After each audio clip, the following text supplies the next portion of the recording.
बिस्मिल्लाहिर्रहमानिर्रहीम। अस्सलाम वालेकुम। हमारे चैनल कहानी हब ऑफिशियल में खुशामदीद। नाजरीन, मैं आज आपके लिए इंतहाई खौफनाक और दिलचस्प कहानी लेकर आई हूँ। लेकिन कहानी शुरू करने से पहले आपसे गुजारिश है कि अगर आपने हमारा चैनल सब्सक्राइब नहीं किया तो आप हमारे इस चैनल को सब्सक्राइब कर लीजिए और बेल आइकन को भी प्रेस कर लें ताकि हर नई आने वाली वीडियो बआसानी आप तक पहुँच सके। अंजलि, चिंता क्यों करती हो? वो तो सिर्फ एक सपना था। ड्रेसिंग टेबल के आईने के सामने खड़े कुणाल ने बालों में ब्रश करते हुए कहा। नहीं कुणाल, था तो वो सपना ही, परंतु उस सपने का खौफ अभी तक मेरे जहन पे छाया हुआ है। कई दिनों से वही सपना बार बार मेरी रातों की नींद उड़ा रहा है। अंजलि हकलाते हुए खोए हुए लहजे में बोली। कुणाल ने अंजलि के लहजे में डर का अंसर भी साफ महसूस किया था। अंजलि मेरी जान, सपने सपने होते हैं, इनका हकीकत से कोई नाता नहीं होता। कुणाल ने ब्रश ड्रेसिंग टेबल पे रखा और अंजलि के करीब आके बेड पे बैठते हुए बोला। अंजलि बेड पे बैठी हुई थी। मैं क्या करूं कुणाल, अब तो वो सपने जागते हुए भी मेरी आंखों से ओझल नहीं होता। अंजलि बेबसी के आलम में बोली। कहीं वो सपना हकीकत ना हो जाए। अंजलि की आवाज भरा गई। अरे अरे मेरी जान, तुम कैसी बहकी बहकी बातें कर रही हो? कुणाल ने अंजलि को सीने से लगाते हुए कहा। तुम खामखा खुद को खौफजदा कर रही हो। सपनों का हकीकत से कोई ताल्लुक नहीं होता। कुणाल बोला। आप और कैलाश दलदल में धंसते जा रहे हैं। मैं लोगों को मदद के लिए पुकारती हूँ, परंतु कोई नहीं आता। फिर मैं आप दोनों को बचाने के लिए आगे बढ़ती हूँ तो मैं भी दलदल की लपेट में आ जाती हूँ। हम तीनों हेल्प हेल्प पुकारते हैं, परंतु कोई भी हमारी मदद को नहीं आता और दलदल हमें निगल लेती है। इतना कह के अंजलि ने रोना शुरू कर दिया। अंजलि मेरी जान, क्या हो गया है तुम्हें? तुम तो बिल्कुल बच्चों की तरह बातें कर रही हो। कुणाल ने अंजलि को अपने से अलग करते हुए उसके आंसू साफ करते हुए कहा। भगवान की कृपा से हमें कुछ नहीं होगा। चिंता छोड़ो और जल्दी से तैयार हो जाओ। आज हम बाहर कहीं घूमने के लिए चलते हैं। नहीं कुणाल, मेरा मन नहीं कर रहा। अंजलि ने नाक चढ़ाते हुए नफी में सर हिलाया। परंतु मेरा तो मन कर रहा है ना। चलो अब जल्दी करो, उठो और तैयार हो जाओ। कुणाल ने उठते हुए अंजलि का बाजू पकड़ा। नहीं कुणाल, रहने दे, फिर कभी सही। अंजलि ने टालना चाहा। अभी नहीं तो कभी नहीं, तुम्हारा मन बहल जाएगा। अंजलि, इंसान एक माहौल से दूसरे माहौल में जाए तो उसका मूड फ्रेश हो जाता है। अब मेरी मिसाल ही ले लो। दफ्तर में जब भी मुझे कोई टेंशन होती है तो तुम्हें और कैलाश को देख के मेरी टेंशन झट से खत्म हो जाती है। कुणाल ने अंजलि को समझाया। अब जल्दी करो। और ये कैलाश कहाँ है? वो बाहर लॉन में खेल रहा होगा। अंजलि ने उठते हुए कहा। ठीक है, मैं उसे अंदर भेजता हूँ। उसे भी फटाफट तैयार करो और खुद भी जल्दी से तैयार हो जाओ। कुणाल ने कहा और कमरे से बाहर निकल गया। अंजलि ने मुंह से एक बोझल सांस खारिज की और वॉशरूम की तरफ बढ़ गई। थोड़ी देर में वो तैयार हो गई। कुणाल कहाँ रह गए? अंजलि खुद से हम कलाम हुई। उसी वक्त उसकी मुलाजमा कमरे का दरवाजा जोर से खोलते हुए अंदर दाखिल हुई और घबराई हुई थी और उसके चेहरे का रंग उड़ा हुआ था। अंजलि जल्दी, वो घबराहट के बायस मुलाजमा चंपा के मुंह से अल्फाज नहीं निकल रहे थे। अंजलि के दिल ने तेजी से धड़कना शुरू किया। क्या हुआ चंपा? अंजलि को अपना जिस्म बेजान होता महसूस हुआ। वो समझ गई थी कि चंपा कोई अच्छी खबर नहीं लाई। वो अंजलि दीदी कैलाश चंपा पे टूटे हुए अल्फाज में आधी बात कह सकी तो अंजलि तेजी से चंपा के करीब आई। तू बोल क्यों नहीं रही चंपा? क्या हुआ कैलाश को? अंजलि ने हकलाते हुए बराई हुई आवाज में चंपा से पूछा। अंजलि दीदी, वो कैलाश बाहर लॉन में फुटबॉल से खेल रहा था। तभी कुणाल बाबू अंदर से बाहर लॉन में कैलाश बाबू को बुलाने आए तो कैलाश बाबू का फुटबॉल रिंगता हुआ बाहर सड़क पे जा गिरा। कैलाश बाबू उसे पकड़ने के लिए बाहर की तरफ भागे। चंपा कहते कहते एक मरतबा फिर रुकी। तो क्या चंपा? इस मरतबा अंजलि ने गुस्से से चंपा को बाजू से पकड़ के झंझोड़ा तो सड़क पे आती तेज रफ्तार गाड़ी ने कैलाश बाबू को कुचल दिया। चंपा ने धमाका किया। क्या? अंजलि जोर से चिल्लाई। नहीं। अंजलि चीखती हुई बेड से उठ खड़ी हुई। चीख की आवाज सुन के उसके साथ लेटा हुआ कुणाल भी उठ खड़ा हुआ। अंजलि ने हैरत से इर्द गिर्द नजरें दौड़ाई। वो समझ गई कि हर बार की तरह ये भी एक सपना ही था। उसने दोनों हाथों की हथेलियों में अपना चेहरा छुपा के रोना शुरू कर दिया। अंजलि क्या हुआ? कुणाल ने तेजी से आगे बढ़ के अंजलि को सीने से लगाया।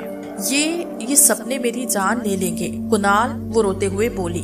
ये सपने किसी कारण ही की वजह से मुझे नजर आते हैं। ओ कॉमन अंजलि, फिर वही सपने, तुम इन सपनों से इतनी खौफजदा क्यों हो? कुणाल का लहजा बेजार था। नहीं कुणाल, इन सपनों का जरूर कोई ना कोई कारण है। ये सपने मुझे पागल कर देंगे। अंजलि ने कुणाल के सीने से अपना सर हटाते हुए कहा। कारण तो जरूर है अंजलि, और वो है तुम तीनों की मौत। अचानक अंजलि के पास बैठे कुणाल की आवाज खौफनाक और खुरदरी हो गई। अंजलि ने हैरानगी से कुणाल की तरफ देखा तो खौफ के बायस उसके मुंह से एक जोरदार चीख निकली, क्योंकि कुणाल की जगह अब वहाँ एक खौफनाक शक्ल वाला आदमी बैठा हुआ था। नए मॉडल की कार की हेडलाइट्स रात में अंधेरे का सीना चीरते हुए सड़क पे दौड़ रही थी। कार की ड्राइविंग सीट पे एक खूबसूरत नौजवान और साथ वाली सीट पे एक खूबरू हसीना सीट की टेक से सर लगाए सो रही थी। ड्राइविंग सीट पे बैठा लड़का बार बार उस लड़की की तरफ गुस्से से देख रहा था। क्या मुसीबत है? वो लड़का गुस्से से बड़बड़ाया।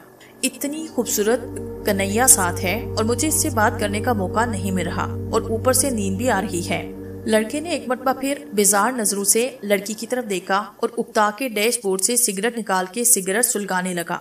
लड़के ने दोबारा लड़की की तरफ देखा और फिर शरारती हंसी हंस दिया। लड़के ने सिगरेट का गहरा कश लिया और धुएं की तेज लहर लड़की के चेहरे की तरफ फेंकी, और धुआं जब लड़की की नाक के नथनों में घुसा तो लड़की ने झटके से खांसते हुए आंखें खोली और लड़का अपनी शरारत पे हंसने लगा। अब लड़की खा जाने वाली नजरों से लड़के को घूर रही थी। वैसे प्रकाश जी, मर्दों में ये आदत बहुत बुरी है, वो लड़की मुंह बनाते हुए बोली। कौन सी आदत? उस लड़के ने हैरानगी से जान बनते हुए कहा। यही जो आपके मुंह में घुसी है और कैंसर जैसी बीमारियों का कारण भी है। लड़की ने तलख लहजे में कहा तो प्रकाश ने एक जोरदार कहका लगा के हंस पड़ा। वैसे मोनाक्षी, जब कोई रात में सफर कर रहा हो तो सामने बैठे हमसफर साथी को चाहिए कि वो ड्राइवर को बातों में लगाए ताकि कोई एक्सीडेंट ना हो जाए, और आप है कि ऐसा लग रहा है कि कई समय से नींद की प्यासी हो। प्रकाश ने बज़ाहिर लड़की मोनाक्षी को समझाया। वाह प्रकाश, वो अपने दिल की बात कहने का अंदाज तो कोई आपसे सीखे। मोनाक्षी ने ताली बजाते हुए कहा तो उसके कानों को एक मरतबा फिर प्रकाश का कहकहा सुनना पड़ा। अभी तक मेरा हलक आपके इस कड़वे धुएं की करवाहट को महसूस कर रहा है। चले हम आपसे सॉरी करते हैं, प्रकाश ने ताज्जुब अपने सर को झुकाते हुए कहा।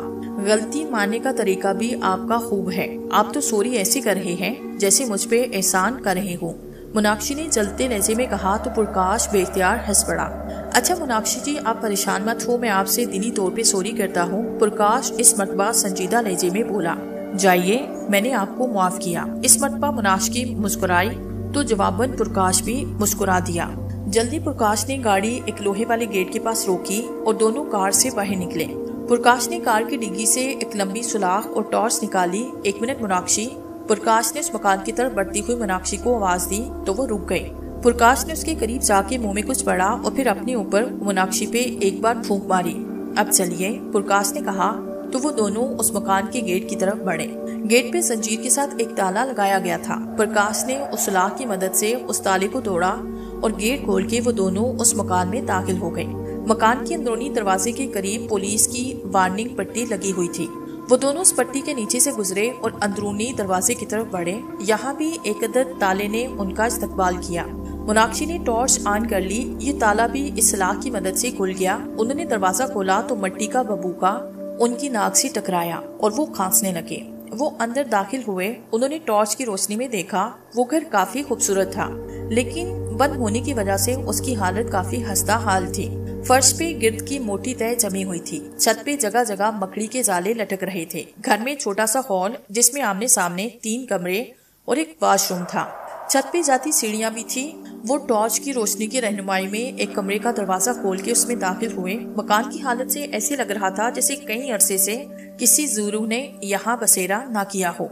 वो जिस कमरे में दाखिल हुए उस कमरे में गिरदो गुबार से अटा हुआ एक बेडरूम, 2 कुर्सियां जो दीवार के साथ लगी हुई थी, एक ड्रेसिंग टेबल जिसका आईना टूटा हुआ था। प्रकाश और मोनाक्षी ड्रेसिंग टेबल के करीब आए। प्रकाश ने टॉर्च की रोशनी में ड्रेसिंग टेबल के टूटे हुए शीशे पे जमा हुआ खून लगा हुआ था। ऐसे माहौल में मोनाक्षी का दिल तेज से धक धक कर रहा था। वो इस माहौल से काफी घबराई हुई लग रही थी।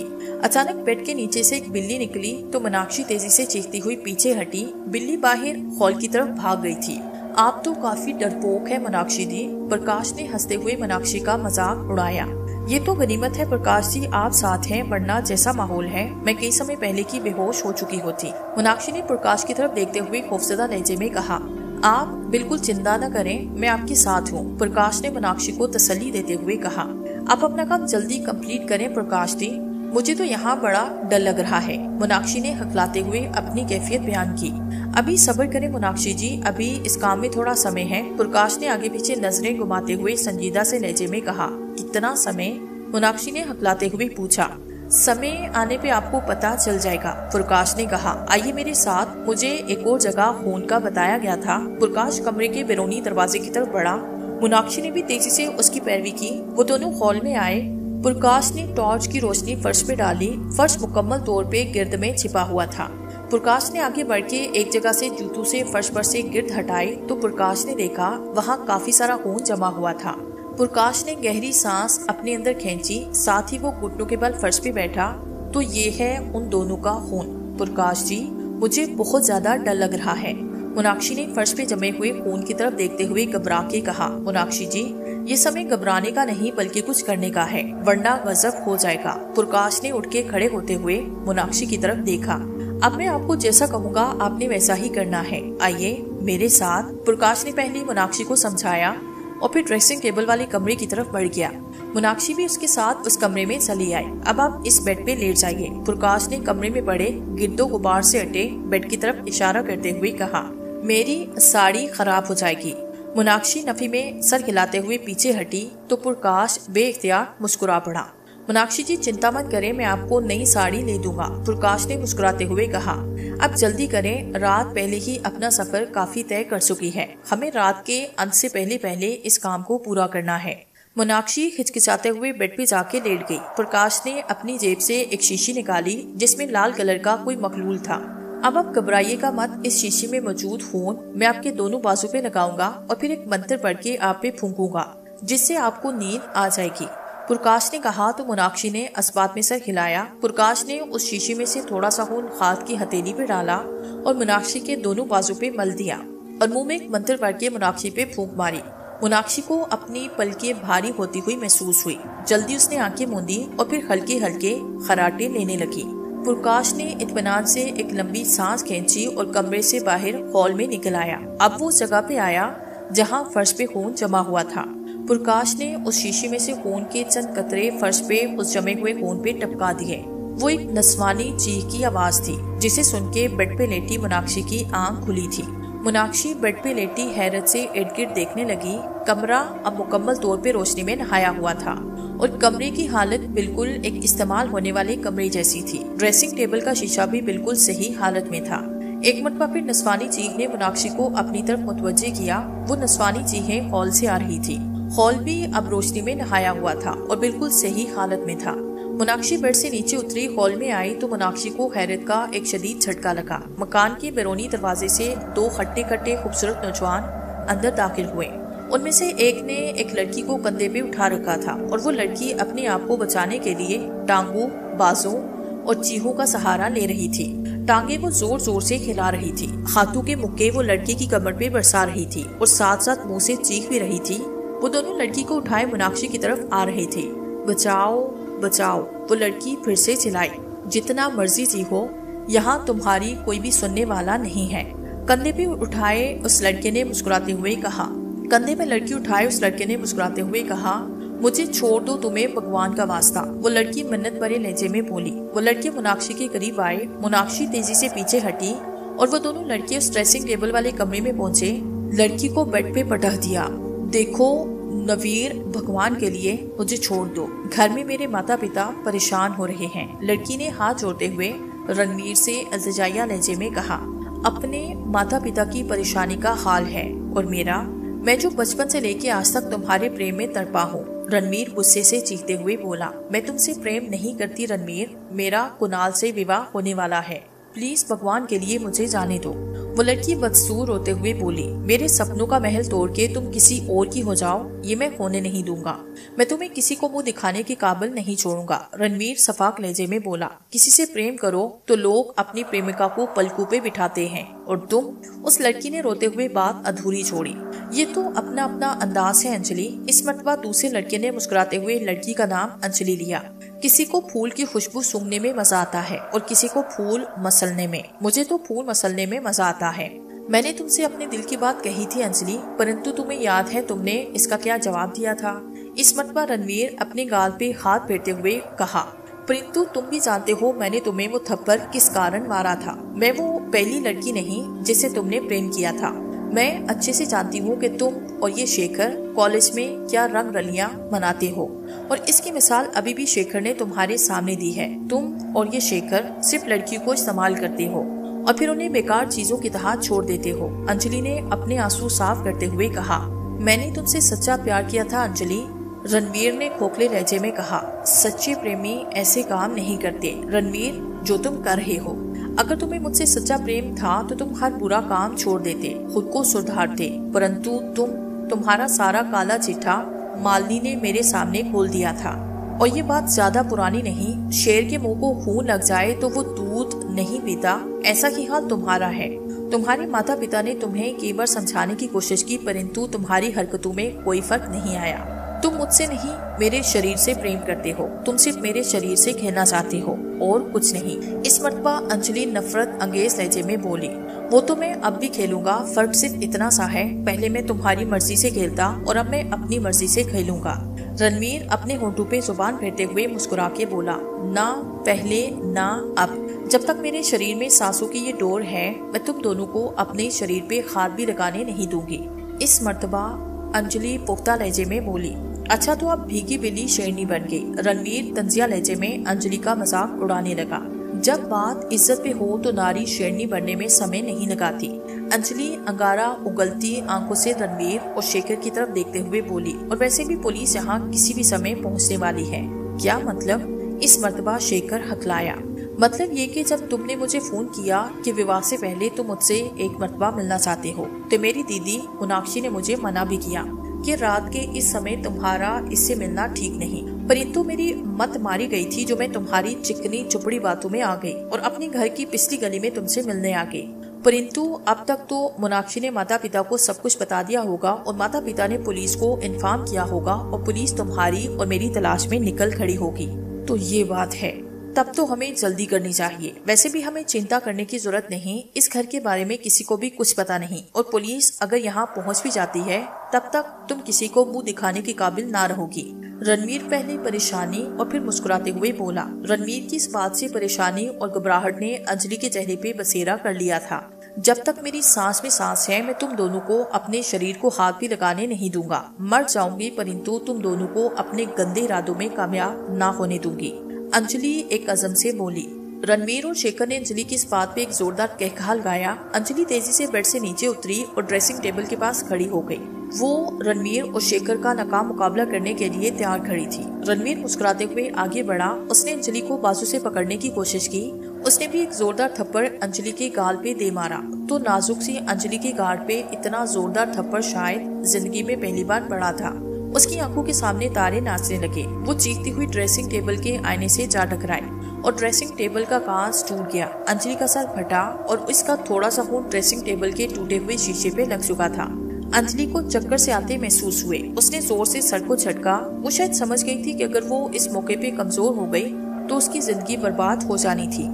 शेखर और रणवीर ने अंजलि को बाजू से पकड़ा। अंजलि ने अपना घुटना रणवीर की टांगों के बीच नाजुक मुकाम पे दे मारा। अब आंखों के सामने नाचते तारे देखने की बारी रणवीर की थी। उसके मुंह से बेख्तियार जोरदार चीख निकली और वो झुक के बैठ गया। अब अंजलि ने अपने नाखूनों से शेखर का चेहरा लहूलुहान कर दिया। वो अपना चेहरा पकड़ के बैठ गया। अंजलि ने मौका गनीमत जाना और तेजी से कमरे के बैरूनी दरवाजे की तरफ भागी।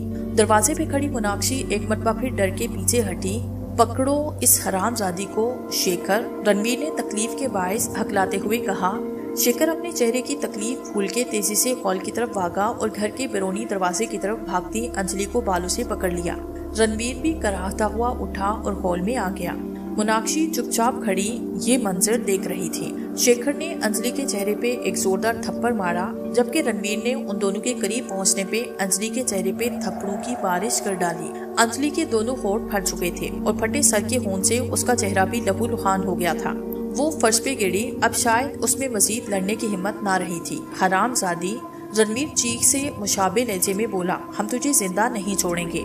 अचानक जमीन पे बैठी अंजलि एकदम उठी और शेखर की पेंट की बेल्ट में लगे रिवॉल्वर को निकाल लिया। उसने शायद रिवॉल्वर देख लिया था। आज कुदरत शायद अंजलि पे मेहरबान थी। शेखर अंजलि से रिवॉल्वर छीनने के लिए अंजलि की तरफ लिपका। हॉल में फायर की एक आवाज गूंजी। अंजलि ने शेखर पे गोली चलाई। शेखर की चीख भी ना निकल सकी, वो फर्श पे ढेर हो गया। अब अंजलि ने रिवॉल्वर का रुख रणवीर की तरफ किया। देखो अंजलि, मेरी बात सुनो। रणवीर घबराते हुए हकलाया, जलील कमीने इंसान, तेरा अंतिम समय आ गया है। शायद तेरा अंत मेरे हाथों लिखा है। इतना कह के अंजलि ने रणवीर पे फायर किया। रणवीर भी शेखर की तरह बगैर चीहे फर्श पे ढेर हुआ। रणवीर और शेखर के जिस्म से निकलने वाला खून फर्श पे फैल चुका था। देखा अंजलि, तुमने हमारा क्या हाल किया। अचानक मोनाक्षी को अपनी उकुब जाने से रणवीर की आवाज सुनाई दी। मोनाक्षी तेजी से घूमी तो उसके मुंह से एक जोरदार चीख निकली। पीछे रणवीर खड़ा था। मुझे मालूम था अंजलि कि तुम यहाँ जरूर आओगी, रणवीर पुरजोश होते हुए बोला। नहीं रणवीर, मैं अंजलि नहीं मोनाक्षी हूँ। मोनाक्षी ने धड़कते हुए दिल के साथ हकलाते हुए कहा। अब हम एक हो जाएंगे अंजलि, तुम भी मेरी दुनिया में आओगी। रणवीर ने मोनाक्षी की बात अनसुनी करते हुए उसकी तरफ बढ़ते हुए कहा। देखो रणवीर, मैं मोनाक्षी हूँ। अंजलि दीदी तो घर में कुणाल और कैलाश के साथ है। मोनाक्षी ने पीछे हटते हुए कहा।